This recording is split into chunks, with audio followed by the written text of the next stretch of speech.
अब आप लोग डिस्कस करते हैं डिजीज के बारे में। डिजीज का मतलब होता है बीमारी। What is disease? Disease means two words. Disease means not comfortable, यानी बीमारी का मतलब होता है नॉट कंफर्टेबल फील, यानी हम लोग अपने आप को कंफर्टेबल नहीं महसूस करते हैं, आराम अपने आप को नहीं महसूस करते, we can say that I suffering from disease. यानी इसका मतलब मैं कोई बीमारी से पीड़ित हूँ। जब अपने आप को अगर हम अपने आप को नहीं महसूस करते कंफर्टेबल, इसका मतलब कि हमारे शरीर में कोई ना कोई बीमारी मौजूद है। उसके बाद आता है टू टाइप्स ऑफ डिजीज। बीमारियां दो प्रकार की होती है, एक को बोलते हैं नॉन कम्युनिकेबल डिजीज और दूसरे को बोलते हैं कम्युनिकेबल डिजीज। तो नॉन कम्युनिकेबल का मतलब है यानी this types of disease can be not spread from one person to another person, यानी not passes to other a one person to another person. यानी यह बीमारी जो संक्रमित नहीं है, असंक्रमित है, बस एक मनुष्य को अगर होता है तो उसी के अंदर वो मौजूद होता है।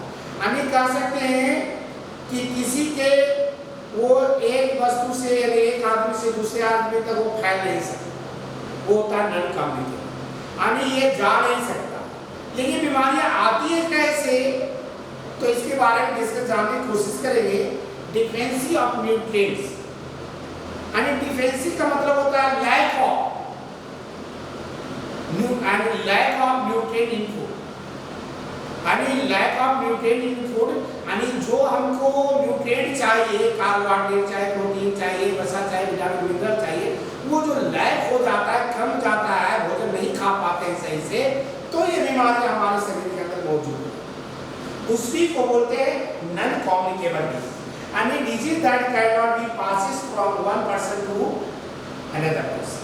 वो एक आदमी से दूसरे आदमी में बीमारी नहीं जाती है। Some of the non communicable disease can be due to deficiency of nutrient, यानी न्यूट्रिएंट्स की कमी से ये बीमारियां उत्पन्न होती है। जैसे विटामिन अगर शरीर में विटामिन ए की कमी होगी तो हमें नाइट ब्लाइंडनेस हो जाएगा, विटामिन बी की कमी होगी तो बेरी हो जाएगा, विटामिन सी होगा तो स्कैबी हो जाएगा, विटामिन डी होगा तो रिकेट हो जाएगा, और आयोडीन होगा तो वाइटर हो जाएगा। तो ये हमारे शरीर के अंदर बीमारी होती है। अब मान लो उसको आँख का तकलीफ है, आँख से नहीं दिखाई पड़ता, तो ऐसे नहीं उसके पास हम जाएंगे तो हमको भी दिखाई नहीं पड़ेगा, ऐसा नहीं होता। ये बीमारियां स्प्रेड नहीं होती है, फैलती नहीं है, पास नहीं करती, जिसमें है उसमें ही रहती है, उसी को बोलते हैं नॉन कम्युनिकेबल डिजीज। इसके बारे में किताब में दिया गया है, हम लोग क्लास में इसका चर्चा करेंगे, है ना, कि कौन से विटामिन ए की कमी से कौन बीमारी होता है, इसका सोर्स क्या होना चाहिए, विटामिन बी का सोर्स क्या होना चाहिए, विटामिन सी क्या होना चाहिए, विटामिन डी कहाँ से आना चाहिए, जो आयोडीन क्या होना चाहिए, ये ग्वाइटर क्या है, ये घेगा रोग है, राइकेट क्या हड्डी वाली रोग है, नाइट ब्लाइंडनेस अंतरतौंधी है। तो इसके बारे में हम लोग क्लास में डिस्कस करेंगे। तो बस इतने ही मोटा बता दिया गया कि नॉन कम्युनिकेबल डिजीज है, ये एक पर्सन से दूसरे पर्सन में ये फैलता नहीं है, स्प्रेड नहीं होगा। उसके बाद सेकंड में आते हैं कम्युनिकेबल डिजीज।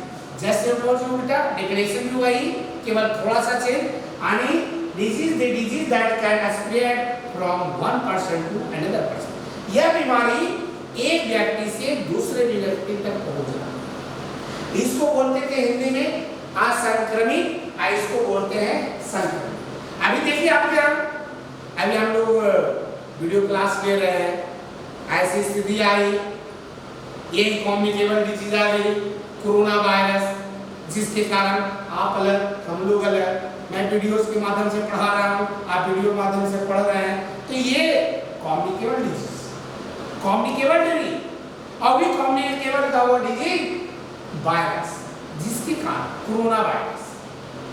तो ये the disease that can be spread from one person to another person, जो बीमारी एक व्यक्ति से दूसरे व्यक्ति में पहुंच जाता है बिना बुलाए हुए, बिना इन्विटेशन का, अपने आप वो चला जाता हवा के माध्यम से, धूलकण के माध्यम से, वो बीमारी को बोलते हैं कम्युनिकेबल डिजीज, जिसको बोलते हैं संक्रमित रोग। संक्रमित रोग एजेंट ऑफ कम्युनिकेबल डिजीज। तो ये बीमारियां फैलती कैसे है, तो हम लोग माइक्रो ऑर्गेनिज्म पढ़े हैं।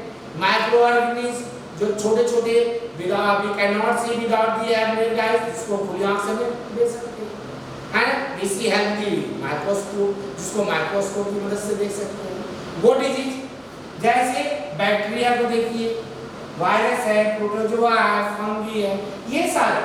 तो बैक्टीरिया कॉलरा, टाइफाइड ये बीमारियां होता है, संक्रमित कर देता है। Virus polio, dengue fever, AIDS व कोरोना, ये सब वायरस हो गए। उसके बाद प्रोटोजोआ, जॉन्डिस, डिसेंट्री, ये सारे बीमारी का जो उसका कारण हो गया, ये नुकसान हो गया।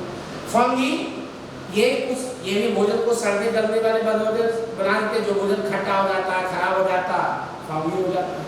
लेकिन ये दो बैक्टीरिया आगे हम लोग डिस्कस करेंगे, नेक्स्ट चैप्टर में जाएंगे। बैक्टीरिया और फंगी ये हमारे लिए हार्मफुल है तो कुछ हमारे लिए यूजफुल भी है। ये हमारे जहाँ तक नुकसान अगर देते हैं तो कुछ हमें फायदा भी करते हैं, ये अगर नुकसान देते हैं तो हमें फायदा ही करते हैं, बेनिफिट देते हैं, हेल्प करते हैं। लेकिन ये जहाँ तक ये हमारा नुकसान ही नुकसान है। जैसे बैक्टीरिया, दूध से दही बनना, बैक्टीरिया, अगर ये बैक्टीरिया नहीं होता तो दूध से दही नहीं बनता। उदाहरण हो। फंगी, आप जो ब्रेड खाते हैं, मुलायम खाते हैं, एकदम स्पॉन्जी खाते हैं, फंगी से उपयोग से बनता है। ये बाजार में ईस्ट पाउडर के नाम से मिलता है। तो ये दोनों हमारे लिए हानिकारक है तो फायदेमंद है, लेकिन ये वायरस और प्रोटोजोआ तो हमारे लिए नुकसानदेह के अलावा कुछ नहीं। ये है आपके कम्युनिकेबल डिजीज, यानी disease that can be spread from one person to another person is called communicable disease. क्या है? इनका है disease that can not be passes one person to another person is called non-communicable disease। इसको कह सकते हैं lack of protein और हो सकते हैं कम्युनिकेबल डिजीज। यही पर से खत्म होती है। चलिए इसके बाद हम लोग बाय करते हैं। Stay home, bye, thank you.